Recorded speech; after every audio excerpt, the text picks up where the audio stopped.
Hello, this is Maurice Parker. Welcome to the Maurice Parker channel. We talk about sports and more.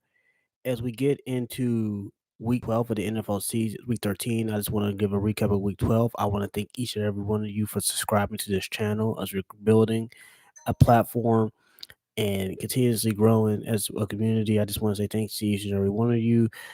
Thanksgiving is tomorrow, this is approaching. I just hope that everybody is happy, safe, and has family and friends that they all want to love and support during this time. Let's get into the recap of week 12 because we have a slate of games of week 13 games tomorrow that start on Thanksgiving Day from noon until 8 o'clock. So let's get into it. The first game we are going to be covering is between the Chicago Bears and the Pittsburgh Steelers at Soldier Field, in which the Chicago Bears beat the Pittsburgh Steelers 31-28. The highlights of this game include 3 Caleb Williams touchdowns, uh, Mason Rudolph, who relieved Aaron Rodgers, who was injured, who threw an interception and had a forced fumble, who did throw a touchdown to DK Metcalf. There was a sack by TJ Watt for a touchdown. Uh, Big time plays. The biggest thing in this game, as I had to talk about, was the accountability from the defense and the offense, particularly when you give up 28 points for the Steelers. 31 points is not conducive to wins. At the same time, in the offense with Mason Rudolph, you cannot turn them over twice in a close game like that.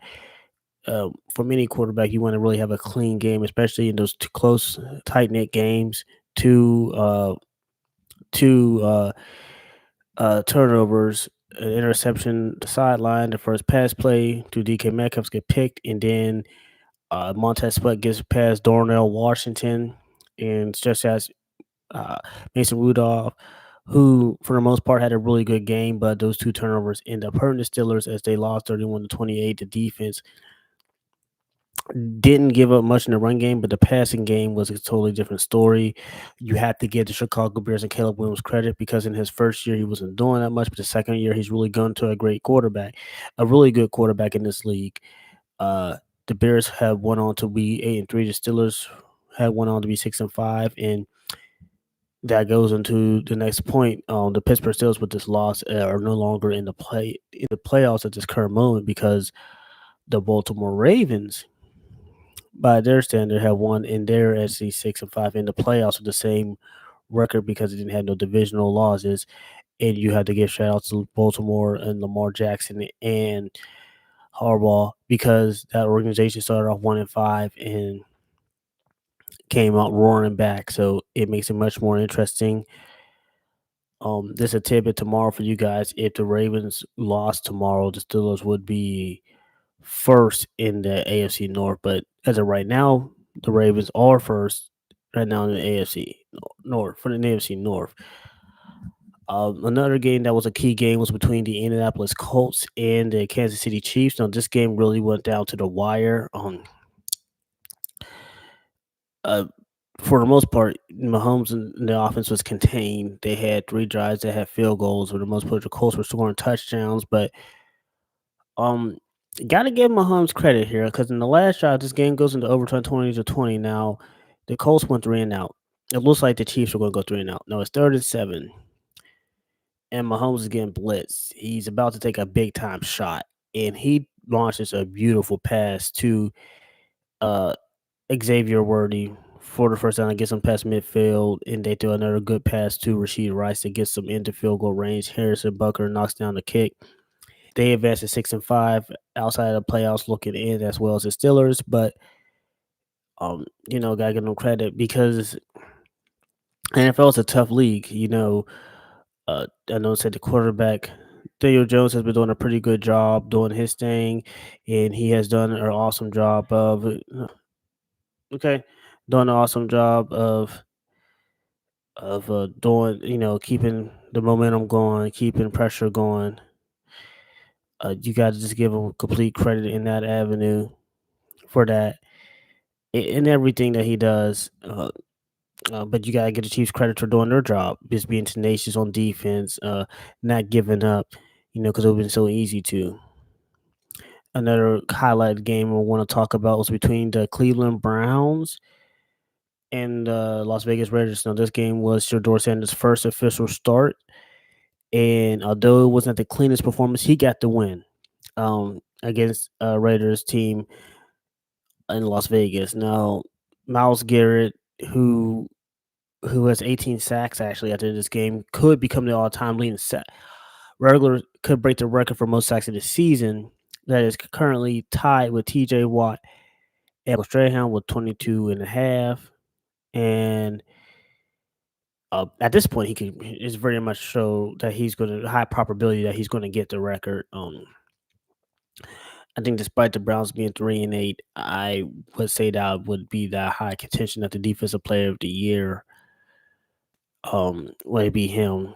Another game I would love to go over is the Dallas Cowboys and the Philadelphia Eagles. Now, going into this game, the Philadelphia Eagles had to do a touchdown to AJ Brown. They had got a good run by Saquon Barkley. They was running Hurts pushed twice, sorry, in the end zone, and AJ Brown got a touchdown. It's 21 to 0.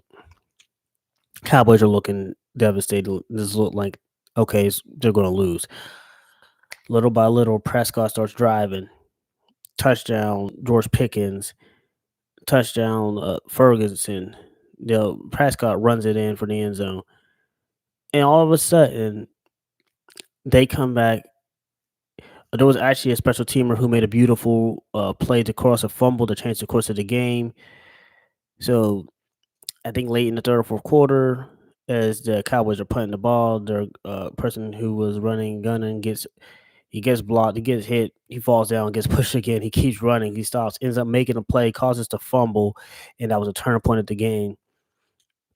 Brandon Aubrey then kicks the game-winning field goal, and that ends up starting the series of events for the Cowboys to ultimately win that game.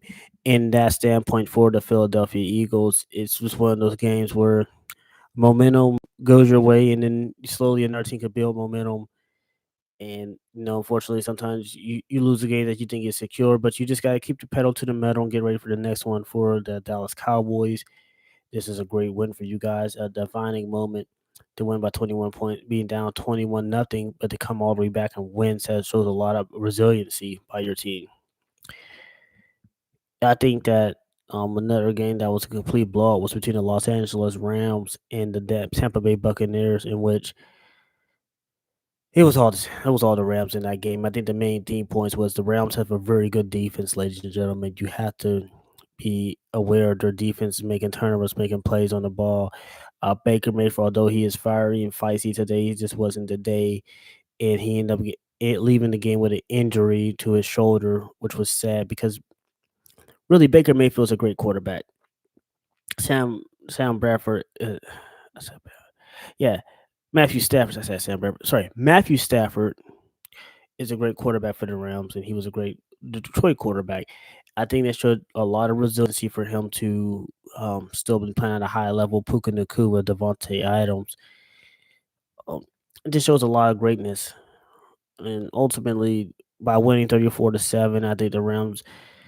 Believe this or not, ladies and gentlemen, is during the right now they may be considered the toughest division because the NFC West is down. The 49ers, who won against the Panthers on the same record. Seattle's a very much so a highly contended team in there.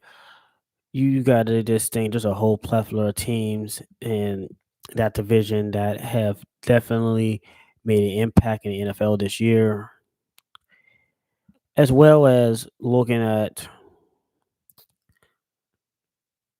I'll say this: there have been teams who have gone above and beyond to show their records, and I think the Rounds will be one of those teams that you would say, "Wow."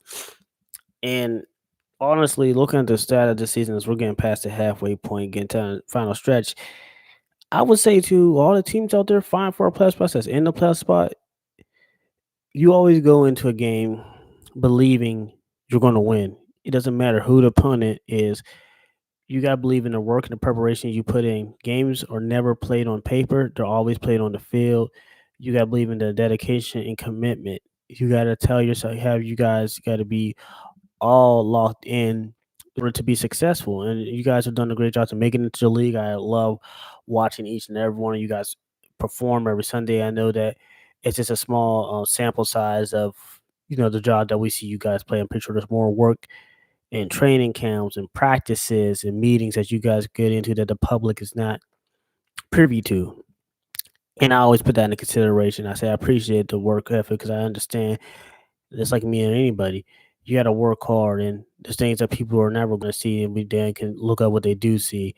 So that's all I say to all that is to say, keep working hard. Always believe you're going to win the game. Always try to do the best at execution. Stay communicated. Stay locked in. This is a part of the season where you got to make a run. Sometimes you got to know how to lose in order to win, and that is the case right here.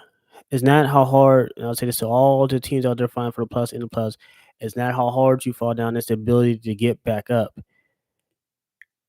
This is where you show your endurance. It's the ability to get back up and keep moving forward. And that's how the approach you have to be on the NFL field and even in life. I thank you guys so much for taking time for the Morris Parker channel as we continue to grow and reach new milestones. Just thank you for helping the channel grow. I know that there are a lot of great YouTube channels out there with great commentators and great, people who really go deep into the sport. Thank you guys for taking time out your day for choosing this channel to watch. I cannot wait to see you guys in the next video. I hope each and every one of you have a wonderful Thanksgiving. This is Maurice Parker from the Maurice Parker channel. I'll see you guys in the next one.